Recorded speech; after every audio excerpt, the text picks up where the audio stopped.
Hello kabayan! Welcome back to my YouTube channel. Kung ngayon mo lang napanood ang video na to, ako po si Jackie. Isa po akong OFW, land-based, at kasalukuyan akong nagtatrabaho ngayon dito sa Riyadh, Saudi Arabia. Ngayon, magsishare na naman ulit ako sa inyo ng isang topic na maaaring makatulong lalong-lalo na sa mga first time. At ang topic na isishare ko sa inyo for today's video, galing sa comment ni kabayan, ipa-plus ko na lang sa screen ang comment niya. At ito po yung comment niya. Pwede po ba mag-break contract sa Bahrain? Pag di mo gusto ang amo mo, wala ka bang babayaran? So ngayon, i-explain ko sa inyo at sasagutin ko ang tanong ni kabayan at ang isi-share ko sa inyo for today's video ay based lang sa aking experience. So kabayan, galing din ako sa Bahrain dati at nag-break contract ako sa Bahrain dahil may valid reason ako kung bakit ako nag-break contract. So yung nangyari kasi, nananakit kasi yung alaga ko at nakakaranas ako ng paninigaw ng mga amo ko. So hindi lang isang beses, maraming beses nilang ginawa yun at pati na rin yung alaga ko. So nag-aalaga kasi ako doon ng 2 bata at yung mga amo ko may mga trabaho naman sila. Kaya lang pag siguro minsan mainit yung ulo nila, minsan nakaka-experience ako na sinisigawan nila ako kahit sa maliit na bagay lang. So yun, hindi ko na nakayanan. After 1 year, bumalik ako sa agency. At nag-try ako sa iba't ibang employer dyan sa Bahrain, pero hindi ko nagustuhan, kaya nag-decide na lang ako na umuwi ng Pilipinas. So wala akong binayaran kabayan dahil may valid reason ako kung bakit ako nag-break contract.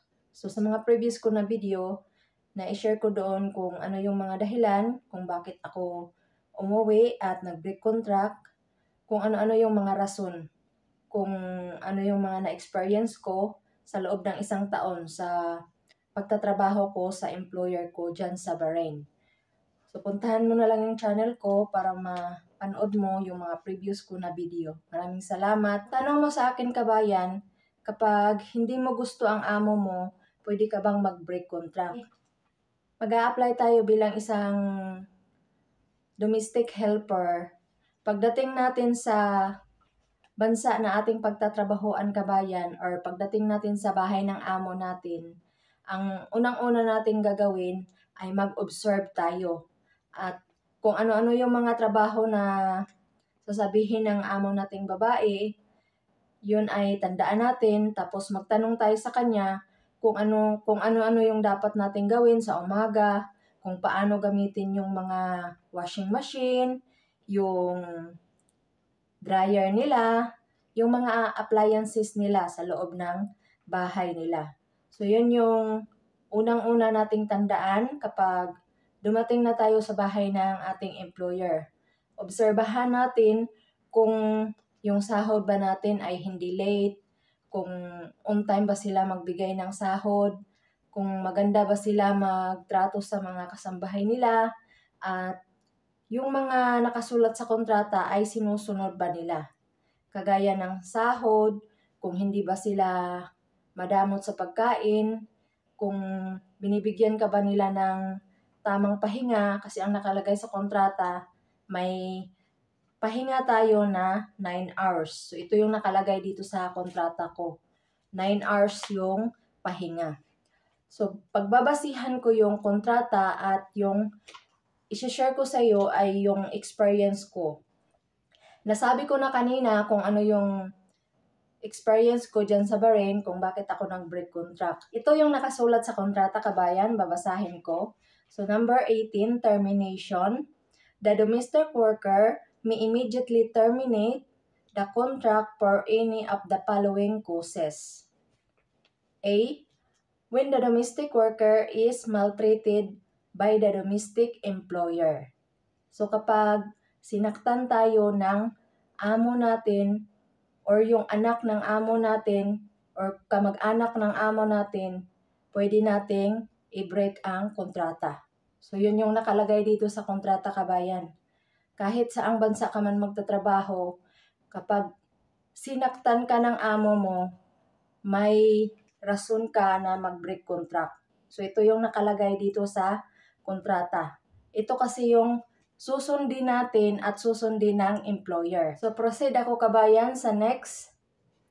B. When the domestic employer violates the terms and condition of the contract. And C. When the domestic employer commits any of the following acts. Deliberate non-payment of salary, kung hindi ka sinasahuran ng on-time ng amo mo. May mga employer kasi na ilang buwan hindi sinasahuran yung kasambahay. Kaya may karapatan kang mag-complain kabayan kapag halimbawa 1 month na delay yung sahod ng employer mo. Magsumbong ka na sa agency. Huwag mo nang hayaan na tumagal pa at ganun din ang gagawin ng employer mo. Lagi nilang i-delay yung sahod mo. So masasanay sila kabayan kasi okay lang sa'yo. Kailangan mong mag-complain kapag hindi on time yung sahod mo o di kaya delay yung sahod mo. For example, 1 month na delay yung sahod mo. Kung hayaan mo lang yon, masasanay sila, mamimihasa sila at hindi nila susundin yung nakasulat sa kontrata. So may karapatan kang magreklamo kapag hindi on time yung sahod mo, sobrang delay yung sahod mo, or hindi ka talaga sinasahuran or hindi ka pinapakain. Sinasaktan ka at hindi nila sinunod yung kontrata. So ito yung nakasulat dito kabayan. Non-payment of salary. So kapag hindi ka sinahuran, physical or sexual molestation and physical assault. So karamihan kasi sa mga kasambahay na nandito sa Middle East, yung iba nakakaranas talaga sila ng pang-aabuso sa physical or sexual molestation. So kapag na-experience mo to kabayan, may karapatan kang mag-break contract kasi ito yung nakasulat sa kontrata. Kahit saan man kayo makarating, kahit sa Pulo OWA man kayo makarating dito sa ibang bansa or sa agency man kayo makarating, may valid reason ka. Kailangan kasi pag mag-break contract ka, may valid reason ka talaga. Hindi yung pag hindi mo gusto yung amo mo, magbe-break contract ka, no. Kasi pag ang isang aplikante, pagdating niya sa bahay ng employer niya, oobserbahan kung magustuhan mo yung amo mo or kung magustuhan ka ng employer mo. Kasi may tinatawag silang, yung agency, may provision period. Kapag ang isang aplikante nakarating na sa bahay ng employer, oobserbahan yan within 3 months. So sa loob ng 3 months kabayan, mag-observe ka sa araw-araw na pagtatrabaho mo, kung okay ba ang pagtrato sa'yo, kung may tamang pagkain ka, tamang pahinga, sinasahuran ka, nirerespeto ka, hindi ka sinasaktan, at hindi mo nararanasan yung pang-aabuso. Yun yung kailangan mong obserbahan sa loob ng 3 months. Pero kung hindi mo nagustuhan yung employer mo dahil late magpasahod, hindi nagbibigay ng pahinga, hindi nagbibigay ng maayos na pagkain, at hindi ka sinasahuran, sinasaktan ka, hindi ka nirerespeto, pwede kang bumalik sa agency. Dahil may probation period na 3 months. Hindi ka pwedeng umuwi agad-agad kapag hindi mo nagustuhan yung employer mo. Kailangan mo munang obserbahan kung maayos ba ang pagtrato nila sa'yo at bumalik ka sa agency kung hindi mo nagustuhan yung employer mo. Yun ang dapat mong gawin kabayan. Hindi ka pwedeng umuwi sa Pilipinas ng walang valid reason. So yun yung sagot ko sa tanong mo kabayan. So ang pangalawang tanong mo is, wala ka bang babayaran? So kung ang employer mo ang may kasalanan kabayan, tulad ng nasabi ko kanina, ang nakalagay sa kontrata, ito yung nakasulat kapag ikaw ay sinasaktan, kapag ikaw ay hindi sinahuran, kapag ikaw ay nakaranas ng physical or sexual molestation and physical assault, pwede mong i-break contract ang kontrata. Kasi ito yung nakasulat dito kabayan. Ito kasing kontrata, biniri pa ito ng Philippine Embassy. Ginawa to ng agency at nag-agree kayo both, employer at ikaw. So, kung halimbawa hindi nila sinunod yung sahod mo. Halimbawa, ang nakalagay sa sahod natin is 1,500 riyal. Tulad sa akin dito sa Saudi Arabia. Tapos, ang binigay lang sa'yo na sahod is 1,200 riyal. So, pwede kang mag-break contract or pwede kang mag-complain sa agency. So, may karapatan ka, kabayan. Huwag kang manahimik, huwag kang mahiya na tumawag sa agency. I-report mo sa agency, kabayan, kapag nakakaranas ka ng pang-aabuso. Tulad ng sinasaktan ka, hindi ka pinapakain ng maayos, hindi ka binibigyan ng oras para makapagpahinga ka, overwork ka sa trabaho mo, at hindi ka sinasahuran. Pwede kang magsumbong sa agency kung halimbawa inaabuso ka ng employer mo or ng anak ng employer mo or ng kamag-anak ng employer mo. Pwede kang mag-report sa agency. Huwag kang matakot, kabayan, kasi may agency ka naman dito sa ibang bansa at may pulo uwa naman dito sa ibang bansa. Kapag ikaw ay isang aplikante, diyan ka pa lang sa Pilipinas, isulat mo na sa notebook ang mga importanteng number tulad ng number ng agency diyan sa Pilipinas, sa Pulo OWA dito sa ibang bansa. Pwede ka namang mag-research sa Google kung saang bansa ka pupunta, alamin mo yung mga contact number ng agency at ng Pulo OWA dito sa ibang bansa. Dahil makakatulong yun sa'yo kapag nakakaranas ka ng pang-aabuso. So, yun yung explanation ko, kabayan, sa tanong mo. Sana may nakuha kang idea at nakatulong ako sa'yo. At kapag ang isang OFW domestic helper pinapalinis sa bahay ng kamag-anak ng amo mo, bawal po yun, kabayan. Pwede ka rin mag-complain sa agency. At kapag isinama ka ng employer mo dahil lumipat sila ng ibang lugar at ang nakalagay sa kontrata mo, for example, kagaya sa akin, ang nakalagay sa kontrata ko, dito ako sa Riyadh, at kapag isinama ako ng amo ko sa ibang lugar tulad ng Kuwait, Qatar, at Lebanon, kung halimbawa lilipat sila ng bahay, i-report mo rin agad sa agency. Dahil wala na yun sa kontrata mo, kabayan. Kung ano yung nakasulat sa kontrata mo, kabayan, doon ka talaga magtatrabaho. For example, ang nakasulat sa kontrata mo is yung amo mo, doon ka lang sa bahay niya magtatrabaho. Hindi ka pwedeng magtrabaho sa ibang bahay at hindi ka rin pwedeng dalhin sa ibang bahay.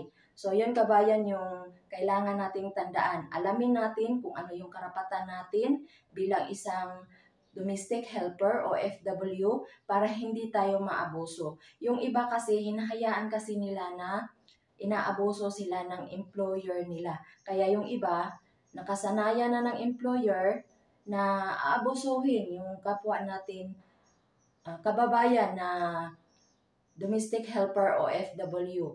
Kaya nagtitiis na lang sila kasi ayaw nilang magsumbong sa agency. Mayroon ding iba nagre-report sa agency at pinapagalitan sila ng agency. So, kailangan lakasan mo yung loob mo, kabayan. Diskartihan mo talaga kapag nandito ka na sa ibang bansa. Kailangan mong tawagan ang agency una. Huwag mo muna ipaalam sa pamilya mo yung sitwasyon mo. Agency ang una mong tatawagan, i-report mo sa kanila. At kapag hindi sila tumulong sa'yo or hindi sila gumawa ng action para matulungan ka sa problema mo, tumawag ka na sa Pulo OWA. Or di kaya tumawag ka dyan sa OWA sa Pilipinas. So, kailangan, kabayan, alam mo lahat ang mga contact number ng ahensya ng gobyerno na pwedeng makakatulong sa ating mga OFW. Yun kasi yung ginawa ko. Nung nasa Bahrain ako, tumawag din ako sa OWA sa Pilipinas, sa DMW, at sa Pulo OWA dyan sa Bahrain. So, nung una, nakakaranas ako ng paninigaw at hindi agad sila umaksyon, kaya nag-message na ako sa OWA dyan sa Pilipinas. So, yun yung ginawa ko, kabayan. So, Nung tinawagan na sila ng OWA dyan sa Pilipinas, yung Polo OWA sa Bahrain, umaksyon na sila. Ang bilis ng aksyon, kabayan.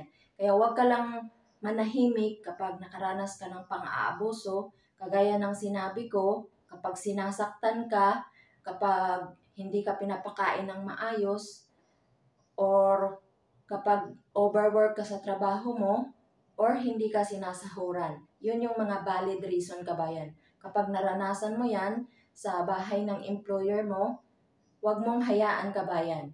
Gumawa ka na ng paraan para makatawag ka sa agency. So, ang unang-una mo talagang kontakin, kabayan, agency. Kahit na magalit man sila sa'yo, kahit hindi ka man nila matulungan kaagad, at least sinabi mo sa agency. Pinaalam mo sa kanila yung sitwasyon mo. Para hindi ka nila ma-blame kung halimbawa nakatawag ka sa Pulo OWA at ang Pulo OWA ang tumulong sa'yo, hindi ka ma-blame ng agency dahil pinaalam mo na sa kanila. So, unang-una, kapag nakaranas ka ng problema, ang unang-una mo talagang kontakin is yung agency. Huwag mo munang ipaalam sa pamilya mo. So, agency sa Pilipinas at agency dito sa ibang bansa. Kaya may agency tayo na dalawa, kabayan, para legal tayong makaalis dyan sa Pilipinas at may tutulong sa atin dito sa ibang bansa. Shoulder tayo ng agency within 2 years. Kung halimbawa hindi mo nagustuhan ang employer mo, kabayan, pwede kang bumalik sa agency. Kaya nga sinabi ko kanina na ang agency may probation period. Observation yan, kabayan. 3 months observation. Kung hindi mo magustuhan yung employer mo, pwede kang magpasauli sa agency. 1 month lang, kabayan. Tiisin mo ng 1 month pagkabigay ng sahod mo, bumalik ka kaagad sa agency. Tapusin mo yung 1 month, kabayan, para makuha mo pa yung sahod mo. Kasi yung ibang employer, hindi nila binibigay yung sahod ng isang kasambahay. So kapag natapos mo na yung 1 month at hindi mo nagustuhan yung employer mo, pwede kang magpasauli sa agency. At pwede ka rin isauli sa agency kung halimbawa hindi ka rin nagustuhan ng employer mo. Yun yung kasunduan, kabayan. Probation period within 3 months. Kaya mag-observe ka sa loob ng 3 months kung kampante ka ba dyan sa bahay ng employer mo, kung sinusunod ba ng employer mo yung kontrata. So napaka-importante, kabayan, na basahin nating maigi, intindihin nating maigi ang nakasulat sa kontrata at alamin natin kung ano yung ating mga karapatan. At kung halimbawa, kabayan, nagkasakit ka sa bahay ng employer mo at hindi mo na kayang magtrabaho, pwede ka rin mag-break contract. Halimbawa, pinapatrabaho ka pa rin ng employer mo kahit masama na yung pakiramdam mo, hindi mo kayang magtrabaho, mag-report ka na sa agency. At pwede kang umuwi ng Pilipinas, sagot yon ng employer mo, lahat ng gastos. Nakasulat yon sa kontrata, kabayan. So bago tayo umalis, ipipidos naman tayo, dadaan tayo sa pre-departure orientation seminar. Sasabihin sa atin lahat kung ano yung mga dapat nating gawin, kung saan tayo pwedeng tumawag kapag nagka-problema tayo sa ating employer, sa ating pagtatrabaho dito sa ibang bansa. So lahat yon explain sa atin doon sa PIDUS. So kailangan tandaan mo at alamin mo yung karapatan mo, kabayan. Diyan pa lang sa Pilipinas, marami na tayong matutunan at marami na tayong dapat nating tandaan. Kailangan tandaan natin kung ano yung mga importante tulad ng mga contact natin sa ating agency. Kailangan nating tandaan yun. Diyan pa lang sa Pilipinas, ina-explain na sa atin kung ano yung mga bawal, hindi bawal, kung ano yung mga karapatan natin. Kagaya sa nakalagay sa kontrata, so kapag ikaw ay magbe-break contract, dapat may valid reason ka talaga. Hindi po pwede yung hindi mo nagustuhan yung employer mo, magbe-break contract ka na. May rules and regulation yung agency natin dyan sa Pilipinas at dito sa ibang bansa. So, kailangan din nating sundin yun. So, kung wala namang valid reason at ang rason mo lang is hindi mo nagustuhan yung employer mo, so pwede kang bumalik sa agency at lumipat sa ibang employer.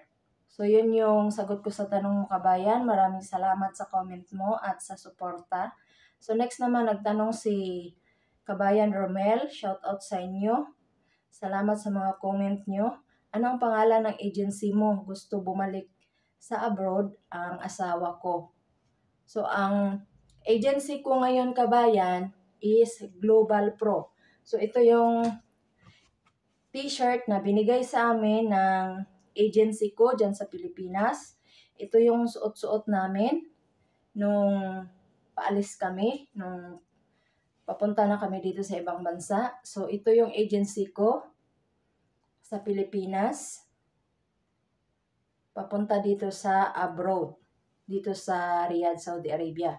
Dito naman sa Riyadh, Saudi Arabia, ito yung agency ko. So, binigyan kami ng t-shirt.